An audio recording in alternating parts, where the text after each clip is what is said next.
Aku tidak suka kamu. Astaga, aku juga tidak suka kamu. Teman-teman, malam ini aku bakal bahas salah satu judul yang ada di dalam buku Nyaman Tanpa Beban ini, yang judulnya Nilai Dasar Haters. Menarik bukan? Dibenci dan membenci itu tuh kayaknya sesuatu yang biasa banget gak sih? Berada di posisi membenci itu mungkin kita pernah. Berada di posisi dibenci kayaknya pernah banget gak sih? Karena teman-teman, dibenci ini terjadi bukan karena kita melakukan kesalahan. Gak selalu kita dibenci karena kita melakukan kesalahan, teman-teman. Ada kalanya kita dibenci karena sesuatu yang bercahaya mungkin dari dalam diri kita yang tidak disukai oleh orang lain. Kelebihan yang kita punya yang menyakiti orang lain. Biasanya juga ada yang seperti itu, teman-teman. Gak semua hal kesalahan yang membuat kita dibenci oleh orang lain. Dibenci dan membenci itu pastinya sudah biasa dan normal sekali di dunia ini. Jadi berada di posisi salah satu dari itu pun kita nggak perlu merasa sangat bersalah seperti itu. Kita membenci, ya wajar, mungkin orang tersebut memang ada salah ke kita. Tapi ketika kita membenci karena seseorang itu berada di atas kita atau dia memiliki kelebihan yang kita nggak punya, itu sebaiknya kita koreksi diri sendiri, teman-teman.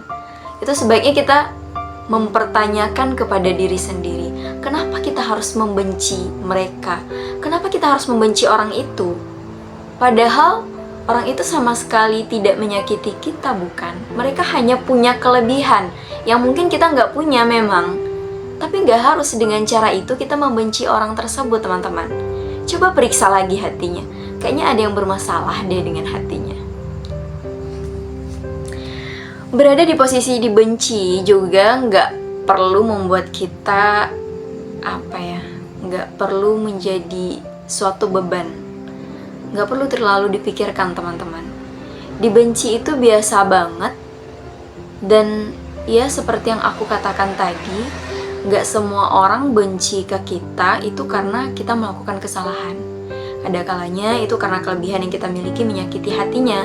Kelebihan yang kita miliki membuat dia merasa tersaingi mungkin. Ya intinya buat dia nggak senang deh, makanya dia benci. Dan itu bukan berada di bawah kendali kita, teman-teman. Dibenci orang itu nggak bisa kita kendalikan. Kita cuma bisa mengendalikan diri kita sendiri untuk tidak terlalu peduli, ya. Jangan peduli deh ya sama orang-orang yang benci ke kita. Kebencian mereka itu sumbernya dari penyakit hati mereka sendiri. Jadi buat apa kita pikirkan? Ketika mereka berpenyakit, yang mending kita doakan saja mereka segera sembuh, bukan? Ngapain kita ikut-ikutan menyalahkan diri sendiri, mencari tahu kurangnya kita di mana, salahnya kita di mana? Itu buang-buang energi banget, teman-teman, dan itu nggak perlu kalian lakukan. Oke? Nih, ada kalimat yang menarik juga di dalam buku ini yang aku temukan. Kalimatnya begini.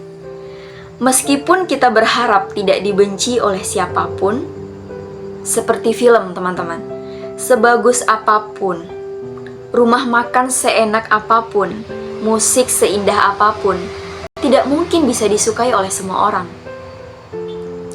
Meskipun kita berharap tidak dibenci oleh siapapun, tidak peduli seberapa keras kita berusaha menjadi orang baik, tidak semua orang bisa menyukai kita, teman-teman.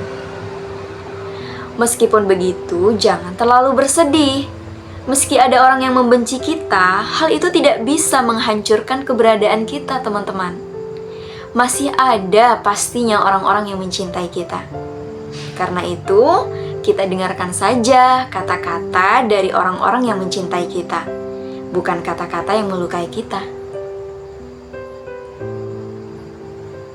Oke? Bye.